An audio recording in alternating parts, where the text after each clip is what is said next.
Radio Frekuensi Energi Harvesting atau RFEH merupakan teknik mengambil atau istilahnya memanen energi dari gelombang elektromagnetik frekuensi radio yang ada di lingkungan sekitar yang kemudian diubah menjadi energi listrik DC dan disimpan untuk digunakan pada perangkat berdaya rendah.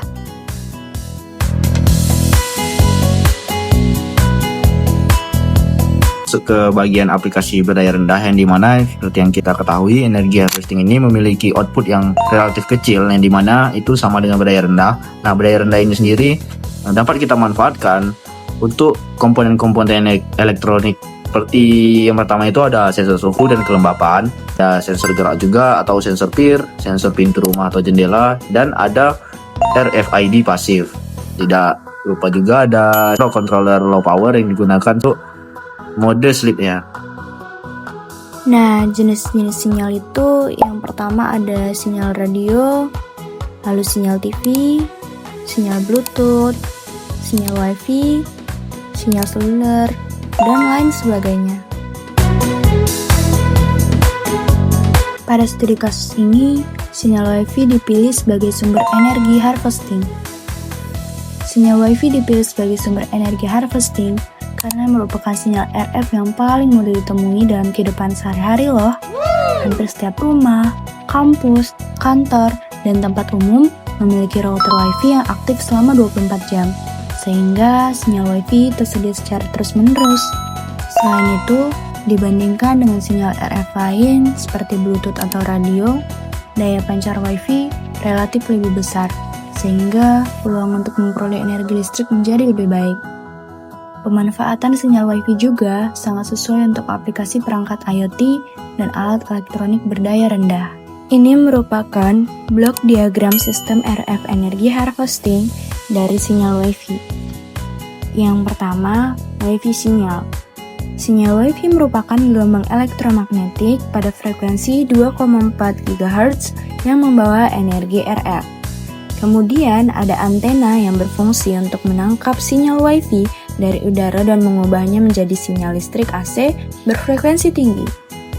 Kemudian di matching network yang digunakan untuk mencocokkan impedansi antara antena dan rangkaian penyiarah agar transfer daya maksimum dan rugi refleksi dapat dikurangi. Lalu di rectifier, fungsinya untuk mengubah sinyal AC RF menjadi tegangan DC menggunakan dioda Schottky yang memiliki tegangan forward rendah. Lalu tegangan DC hasil penyiarah tadi disimpan pada superkapasitor karena energi RF yang diperoleh relatif kecil dan tidak kontinu. Selanjutnya, energi yang tersimpan tadi kemudian dapat dimanfaatkan untuk menyalakan perangkat berdaya rendah seperti sensor dan lain-lainnya.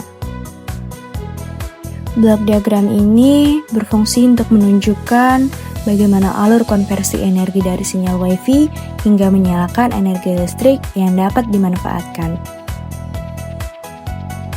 Oke, baik. Jadi kami di sini sudah mensimulasikan dan sekarang sudah memasuki pada aplikasi Proteus untuk rangkaian harvesting, rectifier, dan superkapasitor sebagai penyimpan. Di sini kami menambahkan untuk visualisasi input dan outputnya. Bisa dilihat di sini kami memilih komponen V-Sign itu sebagai bentuk realistis dengan sinyal Wi-Fi yang kami pilih. Dan juga kami menambahkan rangkaian matching di sini seperti yang kami jelaskan sebelumnya itu agar tidak terjadi pantulan. Nah, selanjutnya ada rangkaian rectifier atau sebagai penyiarah. Itu yang disusun dari beberapa dioda. Setelah itu kami menambahkan komparator dan MOSFET. Ini salah satu bagian yang unik pada rangkaian kami yang dimana komparator ini setelah dia menyimpan aliran yang mengalir setelah dia penuh, selanjutnya akan terbuka otomatis oleh MOSFET. Jadi MOSFET ini sendiri seperti saklar. Ketika komparator otomatis penuh, maka MOSFET otomatis terbuka dan aliran lanjut menyimpan di superkapasitor. Nah, lalu untuk output dari tegangan sinyal Wi-Fi ini sendiri rentan dengan 0,05 ke atas yang disimpan di superkapasitor. Nah, bisa dilihat di sini untuk visualisasi outputnya, yang dimana untuk nilai yang kami dapat pada rangkaian kami ini dengan output 0,05. Mungkin sekian penjelasan dari rangkaian simulasi rangkaian harvesting, rectifier ditambah dengan penyimpanan superkapasitor. Nah, jadi di sini ada juga hasil dari osiloskop atau visualisasi dari untuk gelombang pada rangkaian, yang dimana gelombang pertama itu ada titik ukur pada sumber rectifier. Bentuknya itu seperti gelombang sinus. Nah, kalau di titik ini nggak ada sinyal, jadi pada rangkaian selanjutnya itu udah pasti 0. Nah, dan juga di sini masih kecil tegangannya, belum bisa langsung dipakai. Nah, lalu untuk yang kedua itu ada hasil dari rectifier atau penyearahnya. Itu terdiri dari dioda beberapa yang tadi sudah dijelaskan. Bentuknya ini seperti naik perlahan lalu jatuh. Itu diakibatkan karena dioda cuman melewatkan setengah dari gelombang. Dan di sini energi rectifiernya sendiri udah mulai terkumpul tapi belum stabil juga. Lalu untuk yang ketiga, gelombang ketiga ini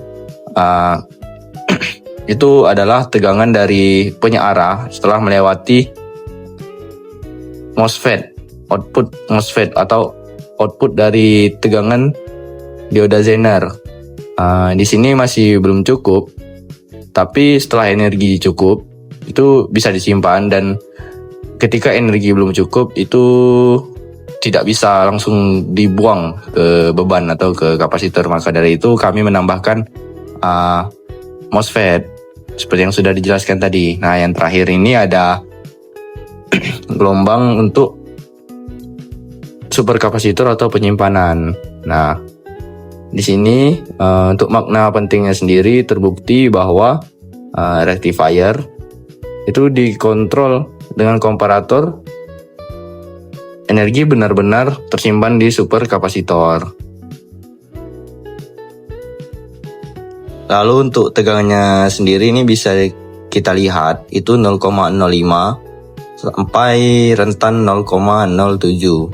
Nah, jadi untuk tegangan sekecil ini itu normal untuk rangkaian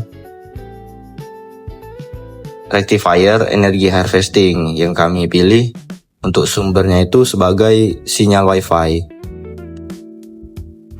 Nah, baik, jadi di sini ada rumus dan perhitungan untuk rangkaian rectifier energi harvesting dan penyimpanan superkapasitor dengan sumber sinyal Wi-Fi 2,4 GHz. Nah, dapat diketahui di sini untuk nilai frekuensinya itu sendiri 2,4 GHz sebagai sinyal Wi-Fi. Nah, untuk tegangan keluaran atau output dari hasil simulasi ini sendiri 0,07 yang kami dapat. Dan untuk impedansi itu sebesar 50 ohm. Jadi untuk daya keluaran itu dihitung menggunakan persamaan, di mana Pout sama dengan Vout kuadrat per R itu 0,07 kuadrat per 50 sama dengan 0,0049 per 50, yang berarti hasilnya itu 9,8 dikali 10 pangkat min 5 watt, yang berarti Pout-nya itu sendiri sama dengan 98 mikrowatt.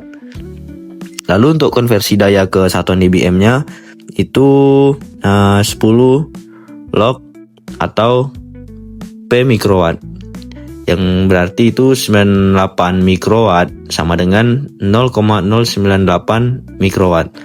Jadi untuk P dalam satuan dBm-nya itu sendiri minus 10 10,1 dBm. Nah, yang terakhir ada perhitungan tegangan pada RMS dan puncaknya. Nah, yang berarti VRMS itu sama dengan akar dari Pout kali R.